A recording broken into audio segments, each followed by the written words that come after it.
Binabaliw mo ko palagi. Gusto ko akin ka lang, Mori. Akin lang, sabi niya sa akin. Wala akong maisip na kahit na anong salita na pwede kong sabihin rin sa kanya. Kahit ako, gusto ko rin na akin lang siya. Pero hindi ko magawa. Lagi akong pinapangunahan ng takot ko. Lagi kong iniisip ang anak niya. Pero hindi ko rin naman nais na magkabalikan silang dalawa ni Jesusa. Aaminin ko na lihim ko na siyang minamahal. Iniisip ko pa lang na magiging masaya ulit siya sa ex-wife niya ay parang gusto ko na lang maglayas at hindi na magpakita sa kanya. Baby, bulong niya sa tenga ko. Sa'yo lang ako. Wala sa sarili na sabi ko sa kanya. Can you say it again? Alam ko na narinig mo sinabi ko, kaya ayaw ko nang ulitin pa. Sabi ko sa kanya. Okay baby. Nakangiti na sabi niya at nilapit ang mukha niya sa akin. Gusto mong uminom? Tanong ko sa kanya. Later, sagot niya sa akin at nilapat ang labi niya sa labi ko. Puno ng pag-iingat ang paraan ng halik niya sa akin ngayon. Napangiti naman ako. Nagkatinginan kaming dalawa at tinalikan niya ako sa noo ko. Lumangoy kaming dalawa dito sa swimming pool. Umahon na kami tumupo sa gilid ng pool. Cheers! Natatawa na sabi ko sa kanya. Cheers baby! Nakangiting sabi niya sa akin. Hindi naman siya boring kainuman. Napapangiti na lang ako dahil nag-uusap kaming dalawa na para bang kaedad ko lang siya. Marami siyang naging kwento sa akin, lalo na tungkol sa kanilang dalawa ni Daddy. Nagkwento siya tungkol sa mga naging kalokohan nilang dalawa noon. Ninong, thank you, sabi ko sa kanya. Thank you for what baby? Tanong niya sa akin. For being a good friend of my dad. Nakangiting sabi ko sa kanya. Wala yun, your dad and I ay parang magkapatid na. May mga tampuhan. Pero at the end of the day, inaayos rin namin. Dahil siya lang meron ako, sa lahat ng mga kaibigan ko, ay sa kanya ako pinakamalapit. Siya ang pinagkakatiwalaan ko sa lahat, sabi niya sa akin. Malapit kayong dalawa, hindi ba? Oo, mabilis sa sagot niya sa akin. May naging karelasyon bang daddy ko nung wala ako dito? Hindi ko alam kung bakit ko maitinanong pa sa kanyang bagay na yon. Nakatingin lang siya sa akin at para bang iniisip niya kung sasabihin ba niya sa akin o hindi. Meron. Sagot niya sa akin. Okay, tanging nasabi ko. Okay lang sa'yo? Tanong niya sa akin. Oo naman. Mas gusto ko nga sana kung nag-asawa siya. Gusto ko nang maging masayang daddy ko pero hindi naman niya ginawa. Mahal na mahal ng daddy mong mami mo at hindi niya to kayang ipagpalit sa iba. No one can replace your mom in your dad's heart. Sabi niya sa akin. Ikaw, may bala ka pa bang mag-asawa ulit? Sabi mo gusto mo pang magpakasal ulit. Tanong ko sa kanya. Kapag pumayag siya, sagot niya sa akin. Sigurado ako na papayag siya. Wala naman sigurong tatanggi sa'yo. Para sa ibang babae, ikaw ng ideal man nila. Sabi ko sa kanya, kahit pa may sa loob ko na nasasaktan na. Iniisip ko ng swerte ng babaeng pakakasalan niya kapag nagkataon. What is your ideal man? Narinig mo ng sagot ko dyan noong tinanong ako ni Doc Pogi. Sagot ko sa kanya. Okay, sabi niya at inom ang alak na nasa baso niya. Lumalalim ng gabit ito kaming dalawa. Patuloy pa rin kaming umiinom ng alak. Hindi ko alam pero tingin ko'y lasing na ako. Hinila ko siya kaya naman nahulog kaming dalawa ulit dito sa pool. I want you, Ninong. Natatawa na sabi ko sa kanya. Ang cute mong lasing baby, sabi niya sa akin. Hindi ako cute kasi maganda ako. Narinig ko naman siyang tumawa ng malakas. Wala naman akong ibang ginawa kung hindi hayaan siya sa gawin ng lahat ng nais niya. Gusto ko naman dahil isa siya sa mga cravings ko ngayong gabi. Masasabi ko na ayaw ko na palang mag-me time dahil masarap ang may kasama. Kinabukasan ay mag-isa na lang ako dito sa kama ko. Medyo masakit ang ulo ko at ganun rin ang katawan ko. Gusto ko pa sanang matulog pero mas pinili ko na wag na lang dahil anong oras na rin. Napalaban ako sa inuman at sa kama kagabi. Dahil sa sobrang pagod ko ay hindi ko alam kung anong oras ba siya umalis. Kung dito ba siya natulog. Pero baka umuwi rin siya sa kanila. Bumangon ako pero bigla ako napangiti dahil sa mga rose petals na nakakalat sa sahig.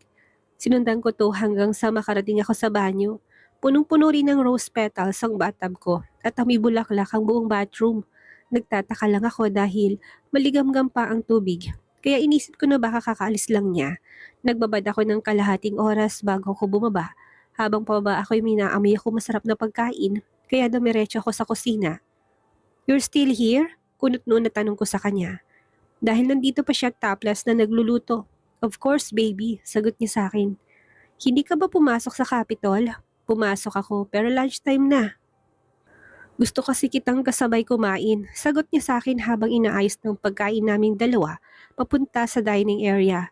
Salamat sa pagkain, nakangiting sabi ko.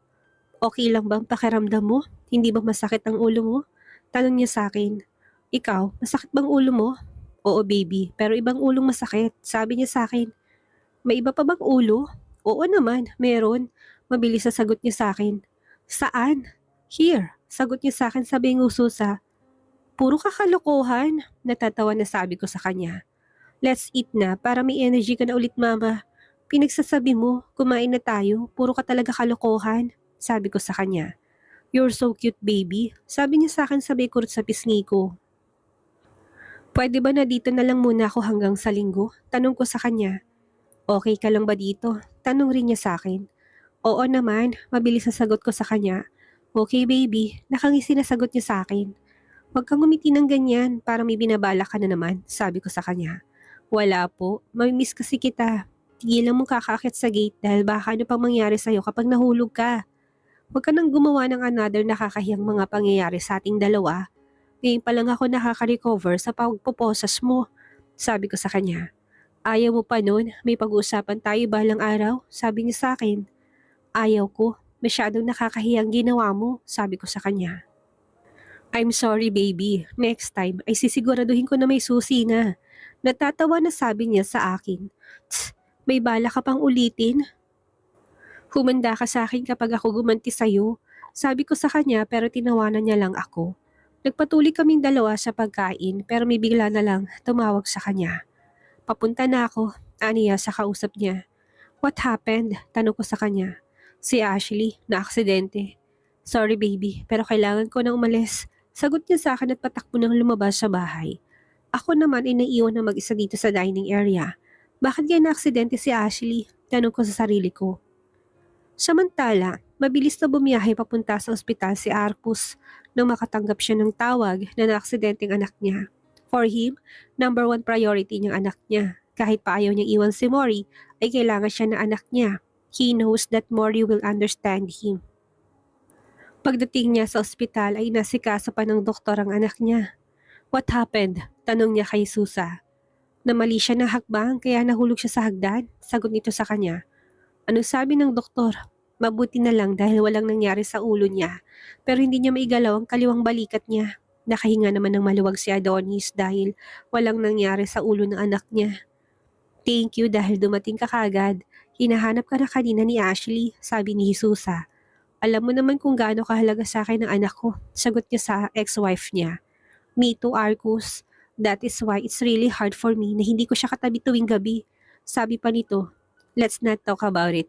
Sabi niya sa babae, paano na ngayon, sino na mag-aalaga sa kanya? Ikaw, iuwi mo na muna siya sa bahay niyo, mabilis sa sagot ni Arcus. Paano kung hanapin ka niya? Alam mo naman na gusto ka niyang kasama palagi. Kagabi, tumawag siya sa akin, umalis ka raw at umaga ka na umuwi. Saan ka nagpunta? May hinihin na tanong dito sa kanya. Pupuntahan ko siya doon sa bahay niyo at siya kaibigan ko ako pumunta kagabi. Mabilis sa sagot niya. Can I ask you? What is it? Are you seeing someone now? Tanong nito sa kanya. Wala. Mabilis sa sagot ni Arcus. He wants to protect Mori. Ayaw niya na malaman nila na may namamagitan sa kanilang dalawa. Mas nais ni Adonis na ilihiman tungkol sa kanilang dalawa ni Mori dahil ngayon lang siya ulit naging masaya. Nais niya maging private ang lahat sa kanilang dalawa. Daddy, you're here! Parang naiiyak na sambit ni Ashley. Yes, sweetie. Nakangiti na sagot niya sa anak niya. Are you okay? Sanang masakit. Malumani na tanong ni Arcus sa anak niya. I'm sorry po, Daddy. It's okay, sweetie. Ang mahalaga is okay ka na. Next time, don't use your iPad habang pababa ka sa stairs, okay? Paalala niya sa anak. Opo, Daddy. I'm sorry po. Next time, be more careful. Kasi hindi ko alam ang gagawin ko kapag may nangyari sa'yo na masama. I love you so much, sweetie. I love you so much, Daddy. Thank you po. Niyakap ni Ashley ang daddy niya. Join us, ma'am. Saad nito kay Jesusa. Ayaw man ni Arcus pero wala siyang nagawa. Hinayaan na lang niya ang family hug sila. Hindi na siya bumalik sa Capitol dahil mas pinili niyang alagaan ang anak niya. Habang nakatingin si Arcus sa anak niya ay nasabi na lang niya sa sarili niya na sobrang bilis talaga ng panahon. Noon ay baby pa lang ito pero ngayon ay malapit nito maging teenager. Malapit na rin palang birthday na anak niya. Daddy, where is Ate Mori po? Tanong ni Ashley. Sa bahay nila, sagot niya dito. Akala ko sa boyfriend niya. Ate is very pretty po at alam mo ba daddy nung hinatid niya ako sa school ay marami nag-ask sa akin ng name niya. Ang cool daw po kasi ni ate tapos ang ganda at sexy daw po. Pero sinabi ko sa kanila na strict ka po ayaw mo na mag-boyfriend si ate. Nakati sabi ni Ashley kay Arcus. That's right sweetie, strict nga si daddy. Sabi niya sa anak niya. Arcus, nasa tamang gulang na si Mori kaya siguro pwede na siyang mag-boyfriend. Si Joe kasi, gusto niyang ligawan ng inaanak mo. Nahihiya lang siya magpaalam sa'yo. Saad ni Susa. No, hindi pwede. Mabilis sa sabi ni Arcos at pilit na pinipigilan ang galit niya. May kasalanan pa ang Joe na yon sa kanya. Why? Nagtatakang tanong pa ni Jesusa. Hindi ba nahihiya ang pinsan mo na babae pang magbabayad ng pagkain niya? Sorry Arcos, pinagsabihan ko na siya tang sabi niya wala raw siyang dalang wallet nung time na yon. Babayaran ko na lang kay Mori ang ginastos niya. No need, sabi ni Arcus. Okay, sasabihin ko sa kanya na ayaw mo. Mommy, I want pizza po, sabi ni Ashley dahil ayaw niya na nakikitang nainis ang daddy niya. Okay, sweetie, mag-order ako. Nakangiti sagot ito sa bata. Lumabas si Jesus at mabilis na nag-order ng pizza. May tinawagan ito kaya natagalan tong makabalik. Samantala habang nakaupo si Arcus sa tabi ng anak niya, ay kay Mori isipan niya. Nag-aalala siya sa dalaga. Alam niya na mag-isito ngayon sa bahay. Balak pa naman sana niyang doon matulog. Pero ngayon na may nangyari sa anak niya ay alam niya na maglabog. Baka punta siya doon. Pero napalingon siya bigla sa may pinto dahil may tinawag si Ashley. Morris POV. Bumiyahe ako papunta sa ospital kung saan nila dinala si Ashley. Habang nasa pinto ako ay nakita ko kung paano alagaan ni Ninong ang anak niya. Nakangiti ako habang nakatingin ako sa kanilang dalawa. Mga 5 minuto na rin ako nakatayo dito at ngayon ay nakaupo na si Ninong sa tabi ni Ashley. Ate Mori! Nakangiti na sambit ni Ashley dahil nakita niya ako. Hi baby, how are you? How are you feeling? Tanong ko sa kanya. Nahulog po ako sa stairs, sagot niya sa akin. May dala akong fruits para sa'yo. Hindi ko kasi alam kung alin ang gusto mo. Kaya I randomly choose na lang, sabi ko sa kanya. I love grapes, ate. Nakangiting sabi ko sa kanya. Okay, sabi ko sa kanya. I washed the grapes para makakain siya. Medyo nailang ako sa tingin ni Ninong sa akin. Ramdam ko kasi na sinusundan niyang bawat galaw ko. And I'm not comfortable pero hindi ko nalang pinapahalata kay Ashley. Here baby, sabi ko sa kanya. Thank you po ate, malamig na sabi sa akin ni Ashley. Ate, can you stay here tonight? Tanong niya sa akin. Of course, baby. Kung gusto mo, sabi niya sa akin. Thank you po ate. May work po kasi si daddy kaya kung okay lang, ikaw na lang po magbanti sa akin dito. Baby, I can stay here. Babantayan kita, sabi ni Ninong sa anak niya. No daddy, ihatid mo na lang po si mommy sa house, saad pa ni Ashley. Kaya ko naman siyang bantayan dito Ninong, sabi ko sa kanya. But you don't like the smell here. Sabi sa akin ni Ninong. I smiled to him. Gusto kong iparating sa kanya na okay lang, na walang problema sa akin. Okay, pagsuko nito, pumasok si Jesus at may dala tong pizza. Mag-aana naman kumain si Ashley. Nakaupo ako sa tabi ni Ninong at naramdaman kong kamay niya sa hita ko. Mabilis ko tong inalis dahil baka mapansin ng ex-wife niya at magtaka sa amin. Tahimik kaming kumakain ng pizza. Ang bilis ng oras at hindi ko namalayang gabi na pala. Nagpaalam na sa amin si Ninong at ex-wife niya na uwi kaya naman kami nalang dalaw ni Ashley lang nandito sa ospital. Ako ang nagbabantay sa kanya. Nakapagkwentuhan naman ako sa kanya pero hindi ko inaasahan na darating si Joe. Hi Mori, ako makakasama niyo dito ngayong gabi. Nakangiting sabi niya sa akin. Hindi ko siya binati pabalik. Don't worry po ate because Tito Joe is a nice man, sabi sa akin ni Ashley. Ngumiti ako kay Ashley. Lumapit si Joe sa bata at tinalikan niya to sa noo pero napatingin ako sa kamay nito na nasa braso ni Ashley. Hindi ko alam kung namamalikmata lang ba ako pero nakita ko ng pinisil niya to. May problema ba Mori? Tanong niya sa akin. Wala, sagot ko sa kanya. May kakaiba akong nararamdaman sa lalaking to. Hindi ko lang alam kung ano pero alam ko na may kakaiba sa kanya. Hindi ko siya kayang pagkatiwalaan. Ate, matutulog na po ako, sabi sa akin ni Ashley. Okay baby, sleep well, sabi ko sa kanya. Me to Ninong. Kasama namin si Joe dito ngayon. Nag-text ako sa kanya para alam niya. Gusto ko rin naman na magpahinga si Ninong pero ayaw ko namang makampante dito. Lalo na kanina pa nakatitig si Joe sa akin na para bang hinuhubaran niya ako.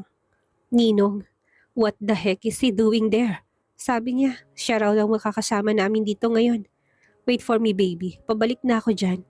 Okay, drive safe. Reply ko sa kanya. Hinuli ko mga mata ni Joe at nakangisi na siya sa akin ngayon. Nang tumingin naman ako kay Ashley mahimbing na itong natutulog. Pabalik na ba ditong ninong mo? Tanong ni Joe sa akin. Bakit mo tinatanong? Tanong ko sa kanya. Maury, can I court you? Tanong niya bigla na kinagulat ko. Hindi pwede, mabilis sa sagot ko sa kanya. Bakit naman? Hindi kita gusto, mabilis sa sagot ko sa kanya. Sayang, type pa naman kita, nakangising sabi niya sa akin. Hindi kita type. At sinong type mo? Tanong niya sa akin na para bang nag-iisip siya. Napalunok ako dahil parang may alam siya. Kinakabahan ako sa sasabihin niya. Paano kung alam niya ang tungkol sa amin ni Ninong? Si James ba? Ex na yun ni Janice. Ako na lang. Mas gwapo naman ako doon. Mayabang na sabi niya sa akin kaya naman nakahinga ako ng maluwag. Ano naman ngayon? Hindi ko naman kaibigan si Janice. Supladang sabi ko sa kanya. Bakit hindi mo na lang ako bigyan ng chance? Sang date lang, kapag ayaw mo pa rin, hindi na kita kukulitin. Sabi niya pa sa akin. Hanap ka na lang ng iba. Hindi ko natapos ang sasabihin ko dahil dumating si Ninong. Why are you here? Seryosang tanong niya kay Joe. Pinapunta ako ni Ate Jesusa dito kuya. Wala raw kasi silang kasama dito. You can go now. Ako nang susama sa kanila dito. Sabi ni Ninong. Kuya, can I court Maury? No. Mabilis sa sagot ni Ninong. Seryoso mukha niya at para bang anong oras ay mananapak na siya. Kuya, bakit hindi pwede? Seryoso ako sa kanya. Sabi pa nito.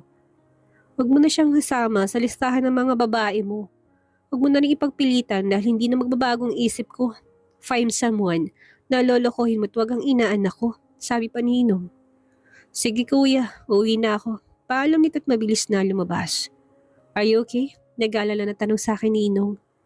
Okay lang ako. Ayaw ko talagang kapag nakikita ko siya.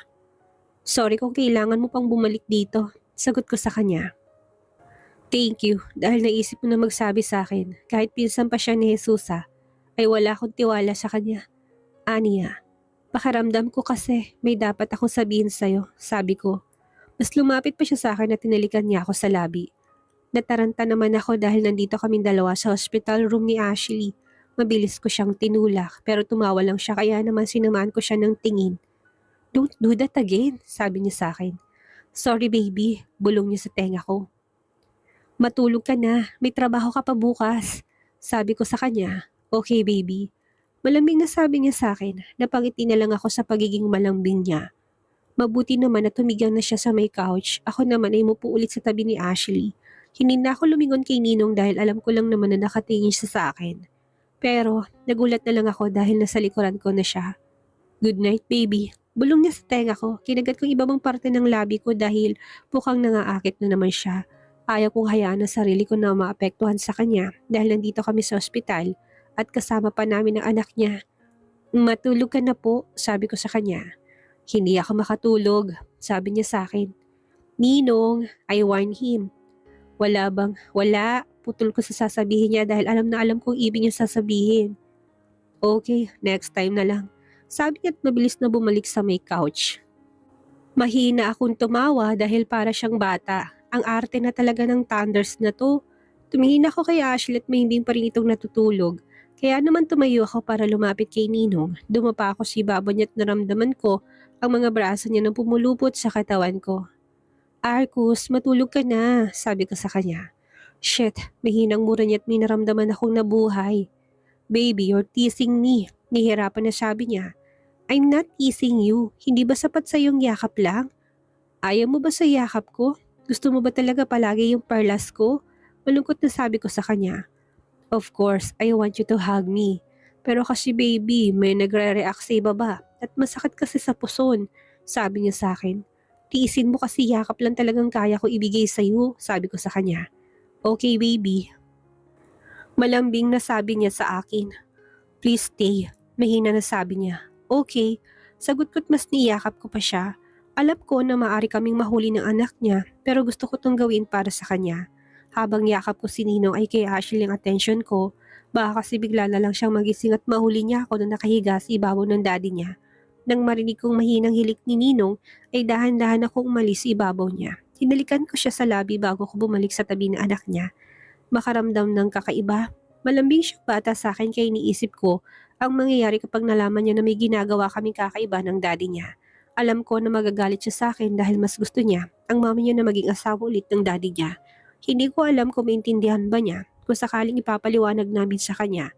Pero bigla ko ring naisip na kung ano ba ang dapat naming ipaliwanag. Kung pwede ko lang pigilan ang sarili ko ay ginawa ko na pero kahit anong gawin ko ay lumalapit pa rin sa akin si Ninong at mas nilalapit niya ang sarili niya sa akin. At ako naman ay meron sa loob ko na umaasa na balang araw ay makikita niya ako hindi bilang babaeng gusto niya sa kama kundi ang babaeng mamahalin niya. Pero parang malabo rin kasi. I'm sorry Ashley, pero mahal kong daddy mo. Sabi ko sa sarili ko habang nakatingin sa natutulog na bata. Hindi ko alam kung anong mangyayari sa nararamdaman kong ito. Pero ngayon ay hahayaan ko na lang muna. Buong gabi ako nagbantay kay Ashley. Kinabukasan dumating si Susa kaya kailangan ko na rin umuwi sa bahay para magpahinga. Ilalabas na rin kasi nila to mamaya. Ipapakuha ko na lang ang motor mo dito. Ihatid na muna kita sa bahay bago ako pumasok sa work ko. Sabi sa akin ni Ninong. Okay, inaantok na sagot ko sa kanya. Habang nasa biyahe kami, bumibigat ng talukap na mga mata ko hanggang sa hindi ko nakinaya pang antok ko. Samantala, habang nagmamaneho si Arcus ay nakangiti siya. Mahimbing na natutulog sa tabi niya si Mori. Hinawakan niyang kamay nito, tinalikan niya. Ang lambot ng kamay nito at nagbibigay ng kakaibang init sa kanya. Masaya siya kapag kasama niyang dalaga. I'm sorry baby, just give me more time. Kausap niya sa natutulog na dalaga. Nang makarating na sila sa bahay ay binuhat niya ito paakyat sa may silid nito. Inayos niya to at tinalikan niya sa noo bago siya lumabas. Manang, hayaan niyo na lang po muna si Mori na matulog. Puyat po kasi siya dahil siyang nagbantay kay Ashley. Sad niya kay Manang habang pababa siya sa may hagdan. Sige Gov, ako nang bahala sa kanya. Pero gigisingin ko siya para kumain mamaya. Salamat po. Dito ka ba kakain ng hapunan? Opo Manang. Sige po, alis na ako. Late na ako sa trabaho. Ingat ka anak. Ngumiti si Arco sa matanda bago siya lumabas sa bahay niya. Bago siya sumakay sa kotse niya, tumingin na muna siya sa itaas. He cares for Mori so much at alam niya ng special na to na parte sa puso niya na hindi niya pa kayang aminin kahit sa sarili niya. Nais niya na sa kanya lang ang dalaga. Ipinagdamot niya ito sa iba't natatakot siya na mawala to. Napapraning siya kapag hindi niya to nakikita. You're only mine, Mori. Nakangiting sabi niya bago siya tuluyang pumasok sa loob ng kotse niya at pinaharurot to paalis sa bahay niya. Samantala, may isang babae sa isang silid na hindi alam ang gagawin.